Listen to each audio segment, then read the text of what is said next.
How's it going, peeps? Welcome back to Viva La Coin. I am Joe. I will be your host for today's episode as we dive in and compare Litecoin, the silver to the proverbial gold that is Bitcoin online. What are some of the differences and why do people still believe that Litecoin is a good pick for this bull run and the bull runs to come?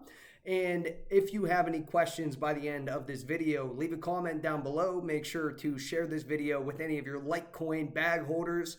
And I appreciate you for joining us today. And look at that, we even have some art. So it's not just a white wall, me, and a microphone. And soon enough this weekend, I will have my camera synced up. So hopefully we will have an even better visual. So thank you for sticking with us up until this point. But let's just jump into this chart so we don't take too much time here. I'm going to make that just a little bit smaller so I'm not blocking anything out. But just to recap where we are currently on the day, Bitcoin not dead at all. 57.2K, looking strong. We did have some turbulence over the course of the night. It did drop down to 54K. That is just people taking profit. Weekend shaking out as we prepare to break two new all-time highs up above the mid 58K range. But we are not talking about Bitcoin today. We are talking about the silver to Bitcoin's gold Litecoin, which is right around $200.18. So let's go ahead and explore exactly what Litecoin is, what the purpose or designated idea behind it was, and why exactly we're at $200 as opposed to where most people thought it would be. So Litecoin in and of itself was first designed by Charlie Lee.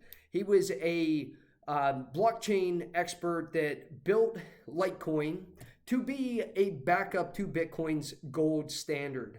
So when he designed it, it was in order to be easier to transact, have a higher coin circulation cap, and ultimately fill in the currency aspect of Bitcoin's use case outside of just, oh, it's a store of value, but we want to be able to use it as a medium of exchange. So when he created Litecoin, it was designed with a circulating supply that is about 3 times that of Bitcoin. So right now it's about 66 million circulating, but the overall supply, once everything's released, is 4 times. So 84 million total Litecoin ever will be produced and circulated throughout the cryptocurrency world. Now, the total market cap of Litecoin, even though it's still in the top 10 cryptocurrencies, is about $13 billion. And if you're thinking about, Bitcoin, if I remember correctly, is right around, let's say, a trillion. $1.68 trillion, you can see that there is a decent gap between the two. Last time I checked, the gap between gold and silver in the real financial world and those physical assets is not that extreme, but maybe there's some reasoning behind why that gap continues to be created. And is there anything that Litecoin is working on to put in place as far as updates go that might bring it a little bit closer? So first, let's talk about Bitcoin and Litecoin. What's the difference? Now, this may seem a little remedial, but the whole point of this is to educate everyone about the basics before we jump in. So over the past several years, public interest in cryptocurrencies has fluctuated dramatically. But with the advent of the 2020s investor interest in crypto, there is another surge. And although the main focus was on Bitcoin, Litecoin has consistently come up as one of the main cryptocurrencies. And if you look at any major trusts, any major funds, any major articles that talk about cryptocurrency, Litecoin is typically the next coin mentioned behind Bitcoin and Ethereum. Now, another one that's always mentioned is Bitcoin Cash, which if you remember our Bitcoin Cash video, and we covered why that is essentially worthless comparatively to Bitcoin, you're going to see a couple comparisons here between Litecoin and Bitcoin, and where I think that Litecoin, in its theory of what it's supposed to do, has fallen short. So, although it is proven increasingly difficult for coins to stand out, Litecoin is one non-Bitcoin crypto that has managed to stand up to the competition. LTC, which is its ticker, currently trails behind Bitcoin as the 6th largest digital currency by market cap. And it's funny because even though this article says it was updated March 11th, 2021, Litecoin is the 9th cryptocurrency. That's how quickly it's sliding down this chart. But key takeaways, both Bitcoin and Litecoin are cryptocurrencies. Bitcoin, which originated in 2009, is the dominant brand. Litecoin, founded 2 years later, is one of its leading competitors. So Litecoin was developed a little bit later by Charlie Lee in order to be that silver, because in its function, Litecoin can produce a greater number of coins than Bitcoin, and its transaction speed is faster. But these factors are largely psychological boons for the investor that don't impact the value or usability of the currency. Now, think about it this way. Remember how I said in the past that Bitcoin, although slow, although congested, Ethereum, although slower and congested and expensive, they are technologies. You can build upon them in second, third layer solutions and other chains that can interact with them that can improve said technology. The original computers and internet, AOL, trash, absolute trash compared to what we use today, but those were all the base levels. Very slow, but the premise behind them could be improved. So when you put out Litecoin, as if it's supposed to be inherently valuable just because it's a little bit faster than Bitcoin, or there's a couple more and it could be used transactionally, I do not believe that that logic holds up, because we are in the process of putting in place something known as the Lightning Network, which will increase the speed at which Bitcoin can be processed.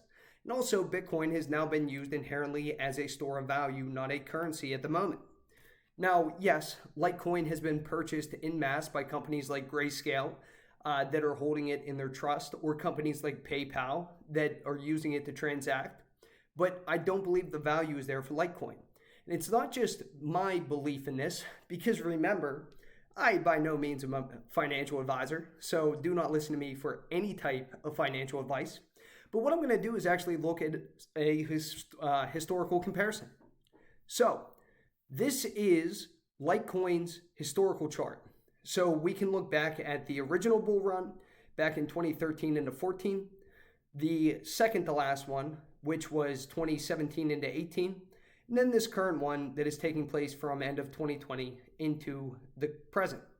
So if we look at where Litecoin and Bitcoin were in this previous bull run, so let's look at 2017.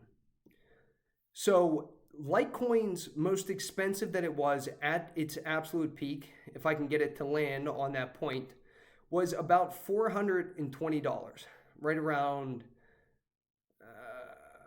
you get the point. It won't reach. But this chart shows it a little bit closer to around like mid 300s. Coinbase will show it was about 420.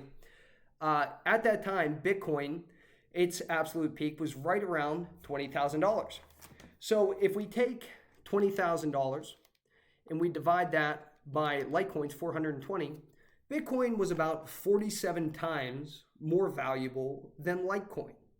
Now, if it is its silver and there's 4 times the circulating supply, you would think that it would be about 4 times less valuable, or Bitcoin would be 4 times more valuable. It's not even close. But let's think about this now. So you currently have Litecoin at $199. You have Bitcoin at $57,200, so $57,200. Let's divide that by Litecoin's $199. Bitcoin is currently 287 times more valuable than Litecoin. So if I'm looking at where I'm putting my money and where the investments are going, what is improving vastly quicker than the other, I do not believe Litecoin is holding its value comparatively to Bitcoin or the rest of the market whatsoever. And we can look at the historical breakdowns or snapshots of where the cryptocurrency market was at the time. So this is from January 2014. Litecoin was about $659 million in the market cap. Bitcoin was about 12 billion. So Bitcoin was about the same size as Litecoin's entire current market cap all the way back in 2014. We move forward a little bit. Litecoin's number 2 at this point back in 2014. Number 2 cryptocurrency in the world. Sliding a little bit. Now it's number 3 and still holding right around that 500 million market cap. And so on and so forth. You can see as we go through the years, it fluctuates a little bit with Bitcoin. Then it starts to slide a bit. Other cryptocurrencies start to take that spot. And look, even back in 2018, Cardano, out of nowhere, still surging, but just they weren't even close to set up. That was all just hype about the roadmap, already ahead of Litecoin in their perceived value.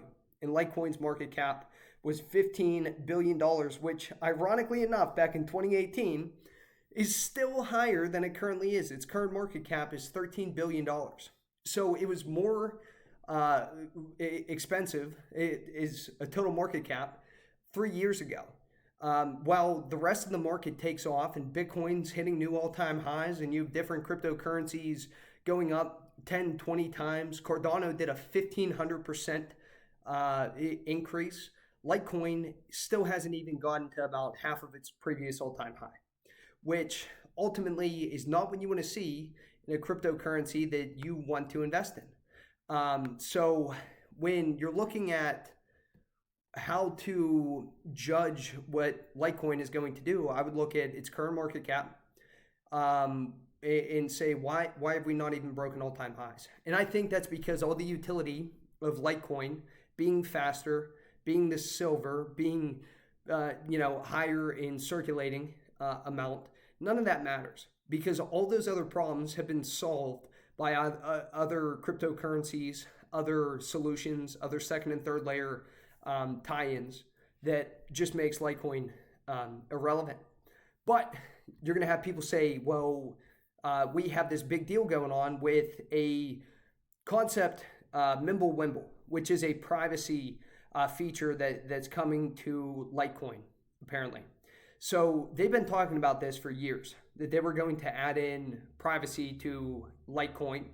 And if you ask me, in a world where people are trying to get others and institutions to accept cryptocurrency and regulations are so difficult to iron out, adding privacy on top of that is only going to make it a little bit more convoluted and difficult to figure out. They could have added this on years ago, but they haven't, and I believe that's part of the reason as to why. Is it? I don't know. Not a financial advisor. Can't be 100% positive, but I'm telling you, it's definitely not helping their case.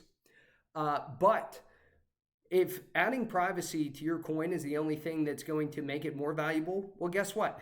There are other cryptocurrencies that focus on privacy matters, such as Monero. Let me see. Yeah, Monero. You have Zcash, which is up here. You have Dash, which are all top 100 cryptocurrencies that all focus on some type of privacy. And if you're not the best at store of value and you're not the best at transacting, if you're not the best at privacy and you don't have anything that sets you apart, you're going to fall behind. And ultimately, to leave one last bad taste in everyone else's mouth, the guy that founded Litecoin, Charlie Lee, who ironically was the first person I ever followed on crypto Twitter back in early 2017, he wound up selling almost all of his Litecoin towards the peak at the end of the bull run of 2017 into 2018. Not only dumping the price, but dumping it on anyone else that held Litecoin. I was speaking to people that still to this day in 2021 held Litecoin, and they were like, oh, it's going to run back up and get past where I bought it from. I'm still in the negative from where I bought it in 2017.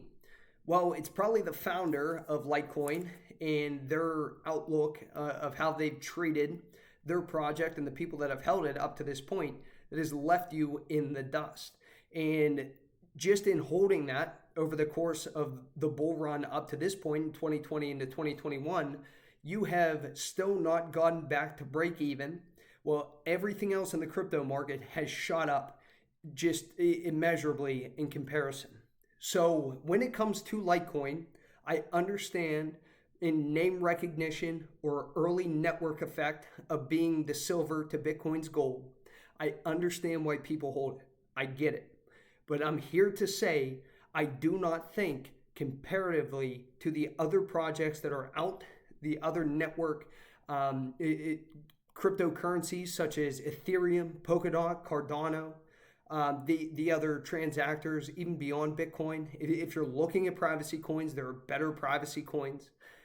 It doesn't stand out to me at being the best at literally anything. And my prediction for Litecoin is it's going to not only fall out of the top 10 cryptocurrencies, but I wouldn't be surprised if it fell out of the top 20 by the end of the bull run. Because between all the other networks, NFTs, probably VeChain pushing up, some supply chain stuff, all of DeFi, they're all going to continue to absorb billions and billions and soon to be trillions of dollars worth of market cap from the traditional financial world. And Litecoin is just going to be sitting there fucking trying to break all-time highs. And if by the end of the bull run, we're all excited because Litecoin hit $800 and it did a 4x when everything else did a 10, 20x, you know, that's a victory that I don't necessarily want to partake in. But if you're holding it, I would love to hear down in the comments why you believe in Litecoin. What do you think separates it or will differentiate it from any of the other cryptos that do the exact same thing that they tout is better on Litecoin? And I'd love to have that discussion. Aside from that, I appreciate you for joining me on this episode of Viva La Coin, and I will see you guys next time.